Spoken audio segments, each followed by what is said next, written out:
Bringing to life the Marrakesh edition of the Global Coalition.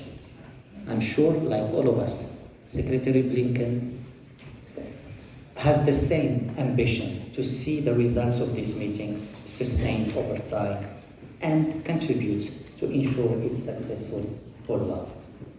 Colleagues, ladies and gentlemen, despite two challenging years due to the pandemic, our global coalition has managed to increase and intensify its actions tailored to warding off the threat of terrorism.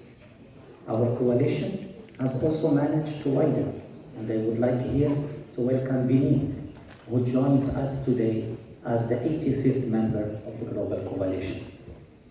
The unprecedented number of countries from Africa and Asia participating in this meeting as observers is another force multiplier in achieving this objective. This echoes the fact that our meeting marks a substantive evolution of the coalition's strategic orientation, building on three key trends. Firstly, the consolidation of Daesh territorial defeat in the Middle East allows us to direct more support towards national capacity building in the region. Secondly, stabilization, civilian-led capacity building, and strategic communication now feature prominently in all aspects of the coalition's commitment to eradicate Daesh. And finally, the coalition will be able to prioritize its response to the evolving terrorist threats in other regions in the world based on an inclusive approach that supports existing national and sub-regional mechanisms. Despite these positive developments, cautious optimism has also been one of our guiding principles, and rightly so.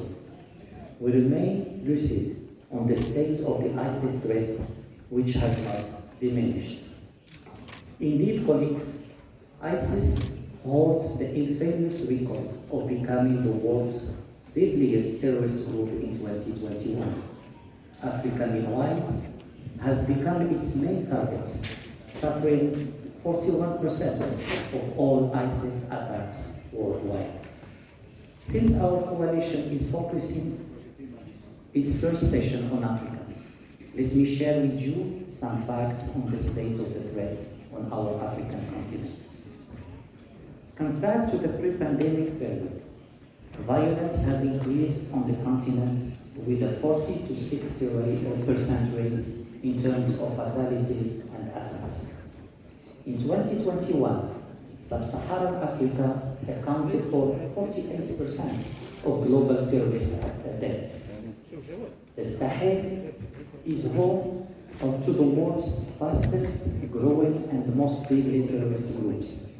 Deaths in the Sahel region account for 35% of global terrorist deaths in 2021, compared with just 1% in 2007. West Africa and the Sahel are the most impacted regions in Africa, with more than 1.5 million persons internally displaced due to the ongoing confrontations. During the last decade, the economic impact of terrorism cost the continent a total loss of $170 billion, an amount lost to the economic and social development efforts of our region. And today, 27 terrorist entities based in Africa are registered on the UN Security Council sanction list. This is a clear indicator of their connections to major global terrorist groups. The terrorist threat in Africa has now reached the Atlantic coasts and its shipping routes. Links between terrorism and piracy appear in the Gulf of Guinea as seen in the Horn of Africa. Terrorist groups are also seeking control of natural resources. Furthermore, a worrying trend has been on the rise. That is the terrorism-separatism nexus. The collusion against the sovereignty and stability of states and the convergence of financial, tactical, and operational means create an objective alliance between terrorist and separatist groups. This has been confirmed by the increasing number of individuals crossing from separatist to terrorist groups and vice versa. In fact, separatism and terrorism are very often two sides of the same coin. Those who finance, shelter, support, and weaponize separatism are actually contributing to spread terrorism and further compromise regional peace and security. Let us not be mistaken. Encouraging separatism means complicity with terrorism. Ladies and gentlemen, our meeting creates high hopes and expectations, echoed by the strong participation of African countries, whether members or observers of the global coalition. Our discussions should therefore be an opportunity to, first, express active solidarity to Africa in the fight against the threat posed by Daesh.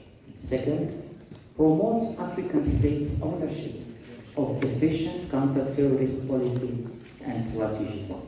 And third, support existing national and sub-regional initiatives such as those of ECOWAS.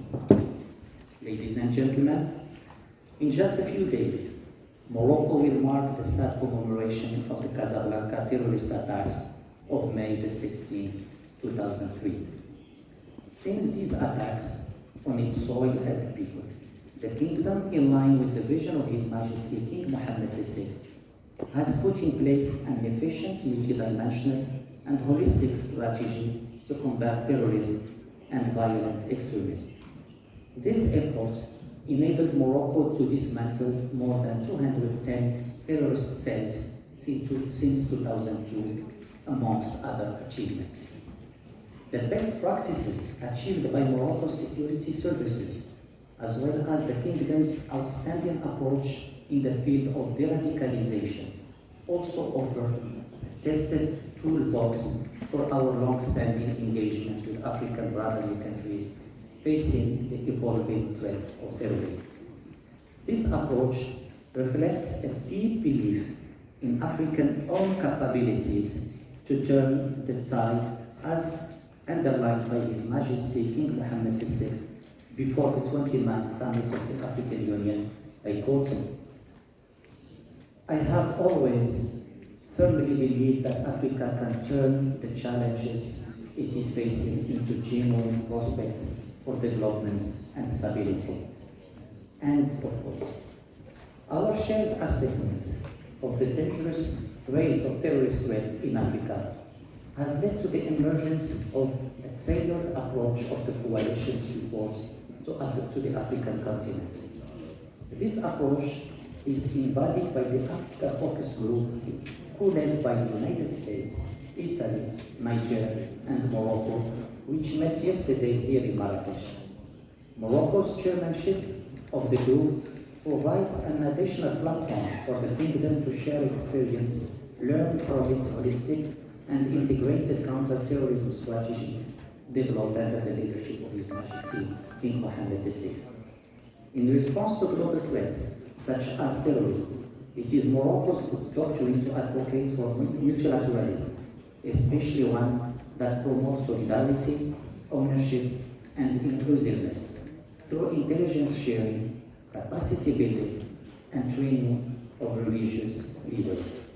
As such, we believe that the recent inauguration in Rabat of the UN OCT Program Office for City and Training in Africa offers a way forward that would further contribute to the coalition's capacity building efforts. This UN office, based in Rabat, is indeed an important addition to the city structures in Africa, as it offers capacity building programs to countries on the continent in several key specialized areas. Colleagues, ladies and gentlemen, we should be mindful of the high expectations created by our meeting today, just as we are conscious of the challenges at stake. Our wish is that the Marrakesh meeting will inspire the global coalition so as to deliver concrete support that meets the legitimate aspiration of our African partners and honors the duty of solidarity. قبل ما تخرجوا ما تنسوش تابوناو في العشان يوتيوب وبارطاجيو الفيديو وديروا جيم وتابعوا الدار على مواقع التواصل الاجتماعي.